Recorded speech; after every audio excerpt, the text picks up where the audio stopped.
Salam sehat dan bahagia, Gulo Klepo Official dengan bangga mempersembahkan cerita legenda Nusantara.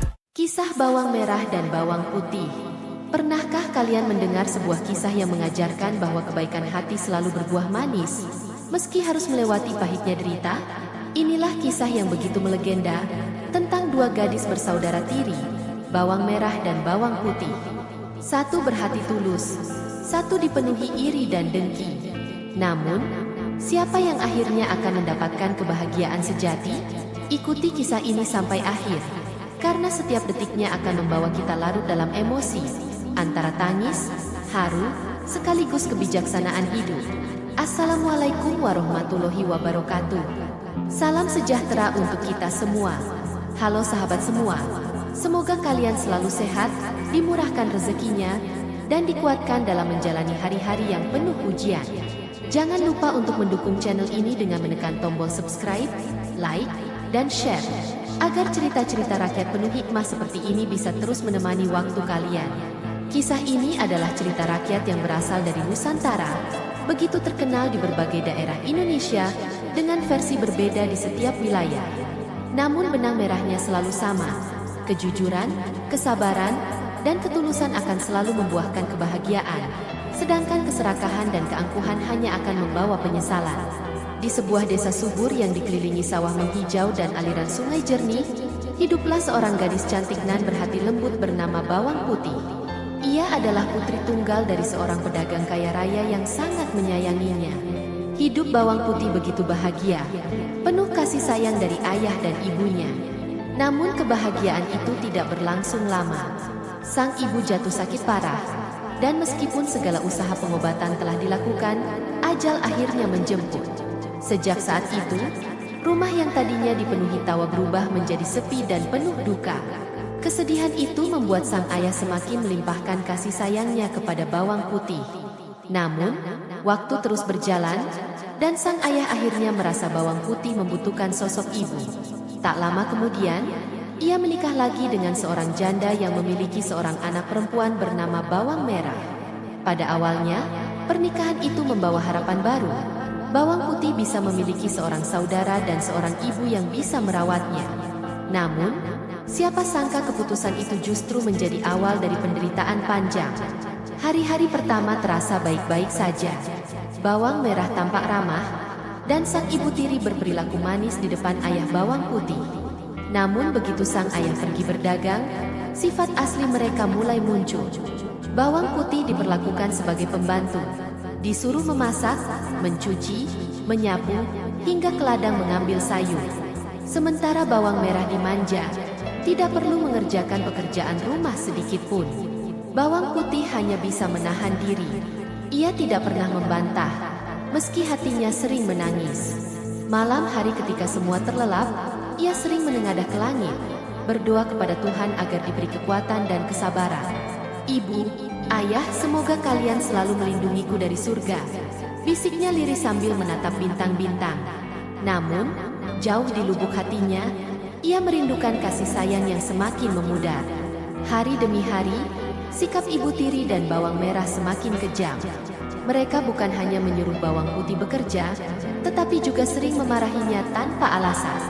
Jika ada sesuatu yang hilang atau rusak, Bawang Putih selalu dijadikan kambing hitam.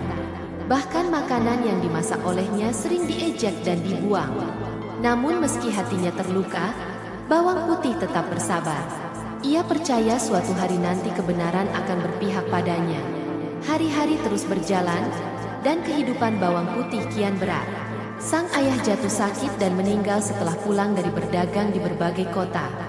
Kesempatan ini dimanfaatkan oleh ibu tiri dan Bawang Merah untuk semakin menindasnya.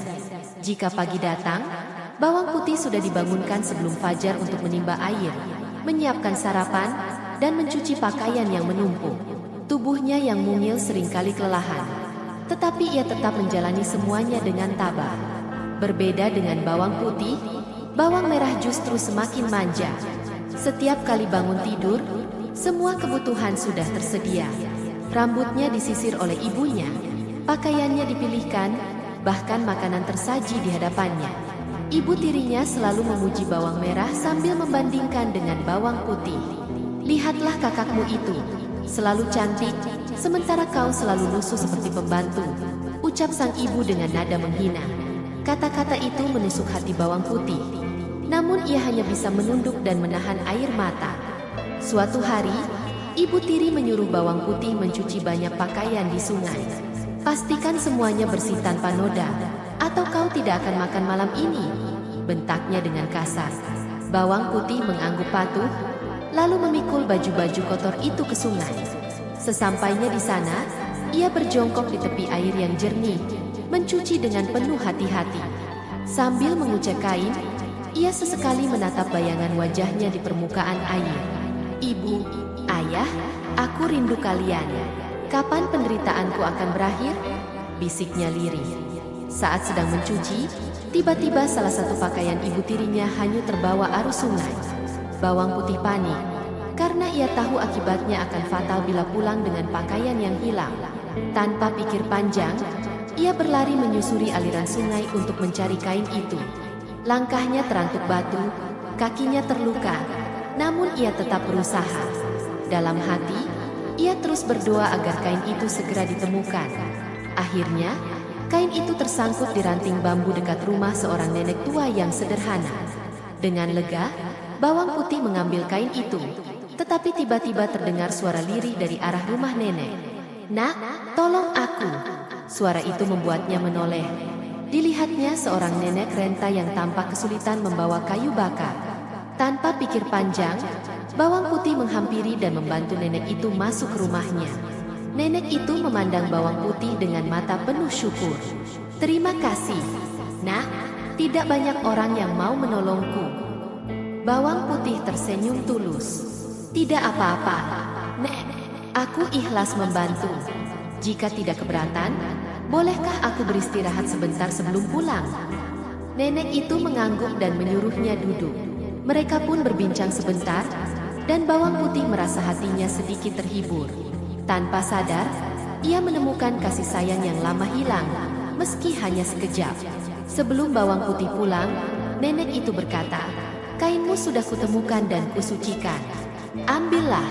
Ingatlah, kebaikan hati akan selalu kembali padamu, Nah." Bawang putih menerima kain itu dengan penuh terima kasih. Ia berpamitan dengan wajah lega, meski dalam hati masih ada sedikit rasa takut akan kemarahan ibu tirinya. Namun, entah mengapa, kata-kata nenek itu seolah memberi kekuatan baru dalam dirinya. Dengan langkah gontai, bawang putih pulang membawa pakaian yang sudah ia cuci. Hatinya berdebar-debar, takut kalau ibu tirinya melihat bahwa ia terlambat. Sesampainya di rumah, ibu tirinya langsung menyambut dengan tatapan tajam. "Kenapa kau lama sekali? Hah? Jangan-jangan kau sengaja bermain-main di sungai?" bentaknya keras. Bawang putih menunduk, lalu menjelaskan bahwa salah satu kain sempat hanyut dan ia baru saja menemukannya. Tetapi sebelum ia sempat menyelesaikan kalimatnya, sang ibu tiri sudah meraih telinganya dan mencubitnya dengan kasar. "Dasar anak bodoh, kau hampir saja membuatku malu kalau kain ini hilang," teriak ibu tirinya sambil mendorong tubuh bawang putih hingga terjatuh. Bawang merah hanya tertawa puas melihat penderitaan saudara tirinya. "Ibu, lihatlah, dia tidak becus melakukan pekerjaan sederhana. Seharusnya kita tidak usah memberinya makan malam," kata bawang merah sambil tersenyum licik. Ucapan itu membuat hati bawang putih semakin hancur. Namun ia tetap diam, memilih menahan sakit dan perih di hatinya. Malam itu, bawang putih tidak diberi makan. Perutnya lapar, tubuhnya lelah. Tetapi ia hanya bisa duduk di sudut dapur sambil menatap api tungku yang mulai padam. Dalam hening itu, ia kembali teringat wajah ibunya yang penuh kasih. "Ibu, andai engkau masih ada, aku pasti tidak akan sendirian seperti ini," bisiknya sambil menahan tangis. Ia menatap keluar jendela, mencari bintang di langit malam untuk menguatkan hatinya. Keesokan harinya, ibu tiri kembali memberi perintah yang lebih berat. "Pergi ke pasar membawa hasil kebun ini, dan jangan pulang sebelum semua habis terjual," katanya dengan nada memaksa. Bawang putih pun mengangguk, lalu berangkat membawa keranjang berisi sayuran. Namun, dalam perjalanan ke pasar, ia merasa sangat lemah. Tubuhnya masih letih karena pekerjaan kemarin, tetapi ia tetap berusaha berjalan sambil tersenyum pada orang-orang yang ditemuinya. Di pasar, bawang putih berusaha menjajakan dagangannya dengan sopan. "Sayur segar, silakan dibeli." Suaranya lirih namun ramah. Beberapa orang membeli karena kasihan melihat wajahnya yang polos dan tulus. Namun, tidak sedikit pula yang menawar terlalu murah. Meski demikian, ia tidak pernah marah, karena ia hanya ingin segera menghabiskan dagangannya agar bisa pulang. Sementara itu, dari kejauhan, bawang merah memperhatikan dengan tatapan iri. Ia tidak suka melihat orang-orang lebih menyukai sikap lembut bawang putih.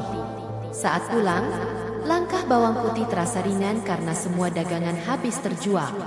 Namun begitu sampai rumah, ibu tirinya tidak juga menunjukkan rasa bangga.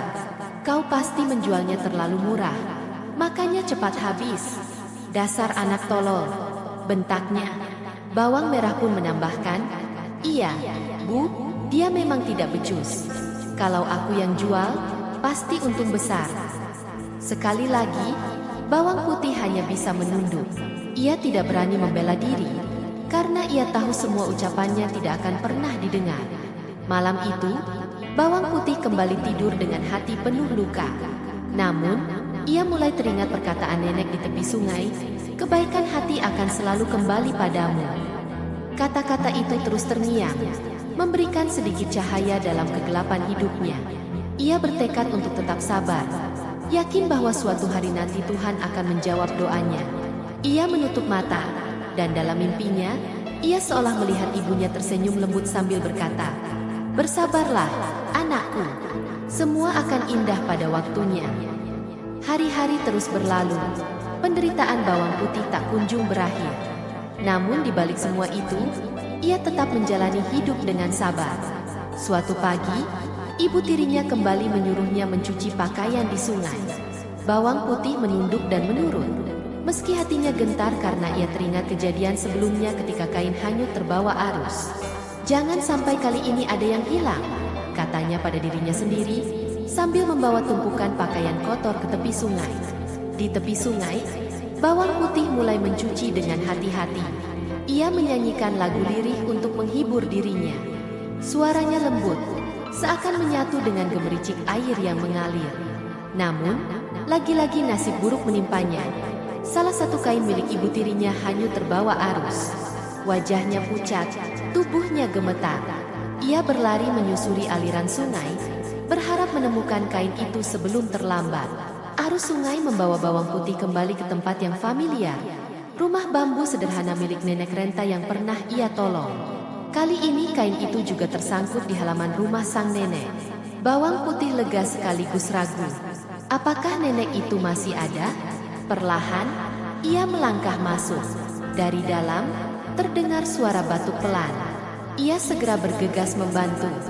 "Nak, kau datang lagi," ucap nenek itu dengan suara parau. Bawang putih tersenyum sopan. "Iya, Nek, kain ibu tiriku hanyut lagi, dan aku menemukannya di sini. Tapi sebelum aku ambil, izinkan aku membantu nenek dulu." Tanpa menunggu jawaban, bawang putih mulai membersihkan rumah, menyapu, dan menyiapkan air minum untuk nenek. Hatinya begitu ikhlas, seolah menolong nenek itu adalah panggilan jiwa. Nenek itu terharu. "Kau gadis berhati mulia. Nak, jarang sekali ada yang tulus sepertimu. Ambil kainmu, dan sebagai balas jasa, pilihlah salah satu dari 2 labu ini untuk kau bawa pulang." Nenek itu menunjuk ke arah 2 buah labu di sudut rumah.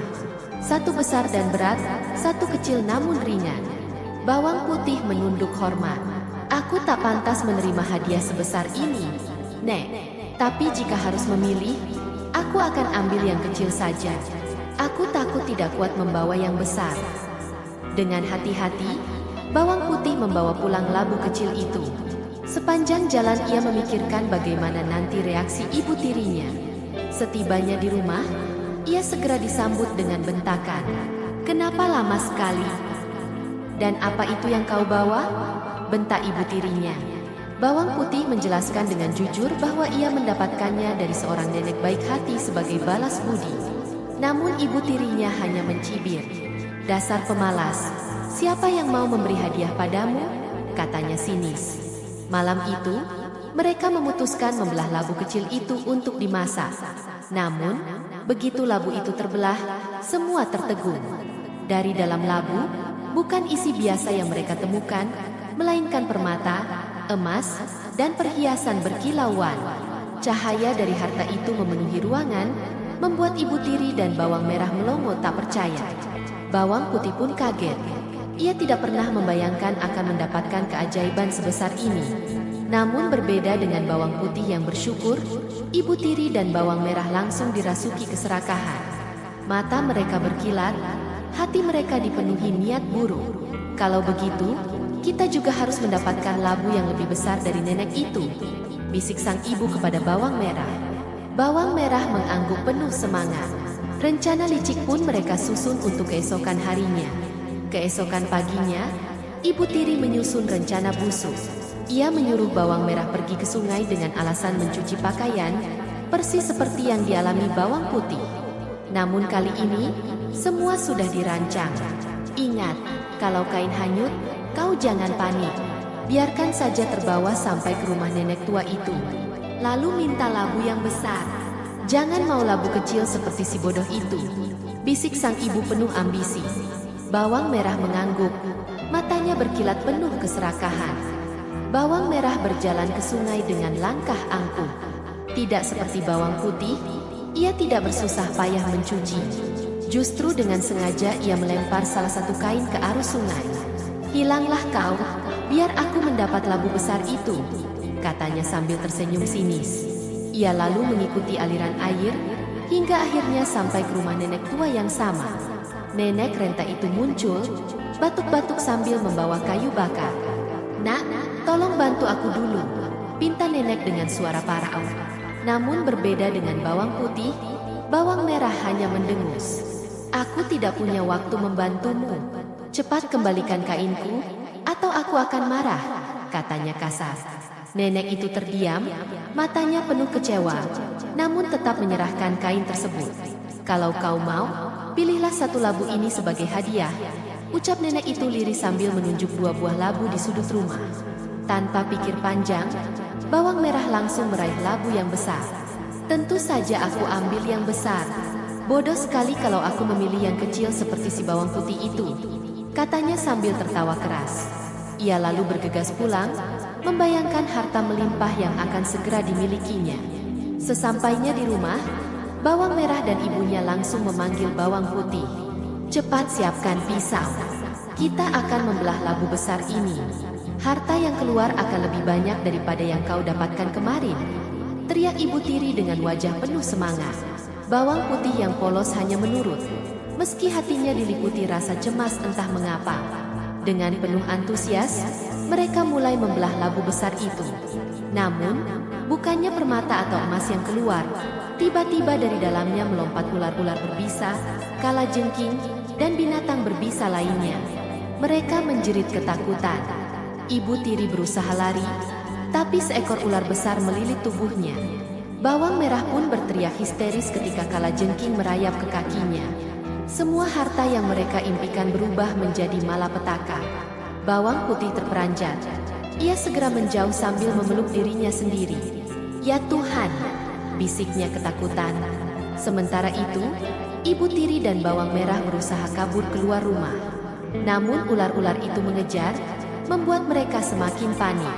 Para tetangga berlarian datang, heran melihat kegaduhan itu. Mereka menyaksikan sendiri bagaimana ibu tiri dan bawang merah dihukum karena keserakahan mereka. Dengan penuh rasa malu, ibu tiri dan bawang merah akhirnya jatuh tersungkur.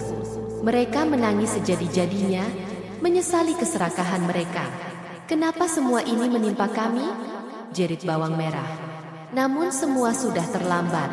Apa yang mereka alami adalah akibat dari kesombongan dan hati yang penuh iri dengki. Bawang putih hanya bisa berdiri terpaku. Hatinya campur aduk. Ia sedih melihat penderitaan ibu tiri dan bawang merah. Namun ia juga sadar bahwa inilah balasan atas keburukan mereka.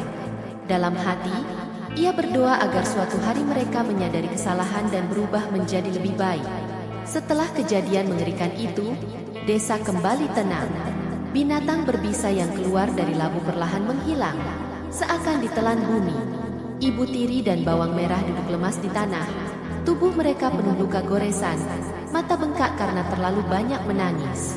Warga desa yang menyaksikan hanya menggeleng. Sebagian merasa iba, sebagian lagi menganggap itu sudah sepantasnya. Bawang Putih yang sejak tadi hanya berdiri terpaku, akhirnya mendekat. Meski hatinya masih terluka oleh perlakuan mereka selama ini, ia tetap merasa iba. "Ibu, Kak Bawang Merah, bangunlah. Sudahlah, jangan menangis lagi. Kita masih bisa memperbaiki semuanya," ucapnya lirih sambil mengulurkan tangan dengan tulus. Ucapan itu membuat semua orang terdiam, kagum pada ketulusan hati Bawang Putih. Ibu Tiri yang biasanya garang kini terisak. Wajahnya penuh penyesalan. "Bawang Putih, maafkan ibu. Ibu telah berlaku zalim padamu. Kami hanya buta oleh iri hati," katanya terbata. Bawang Merah pun menunduk. Air matanya jatuh tanpa henti. "Aku salah. Aku iri padamu. Adikku, tolong beri aku kesempatan untuk berubah." Tangisan mereka membuat suasana semakin pilu. Bawang Putih tersenyum tipis, meski matanya berkaca-kaca. "Aku sudah memaafkan kalian sejak lama. Aku hanya ingin kita hidup rukun sebagai keluarga. Ayah pasti akan bahagia di alam sana jika kita saling menyayangi." Kata-katanya bagaikan embun yang menyejukkan hati. Ibu Tiri dan Bawang Merah pun memeluknya erat. Tangisan mereka pecah bersama. Namun kali ini bukan karena keserakahan, melainkan penyesalan dan rasa haru. Hari-hari berikutnya, keadaan mulai berubah. Ibu Tiri yang dulunya kejam kini menjadi lembut. Ia sering membantu Bawang Putih memasak, menumbuk padi, bahkan mencuci di sungai tanpa menyuruhnya lagi. Bawang Merah pun ikut bekerja.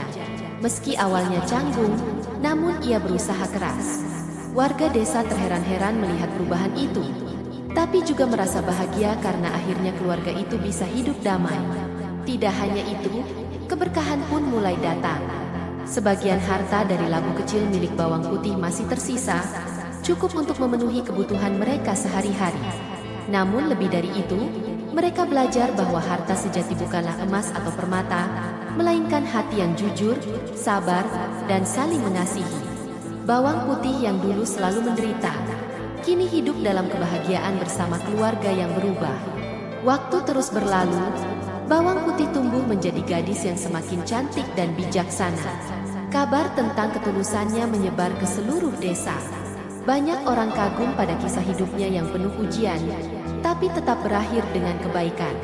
Sementara itu, Bawang Merah dan ibunya benar-benar berubah menjadi pribadi yang lebih rendah hati, menebus kesalahan mereka dengan membantu orang lain.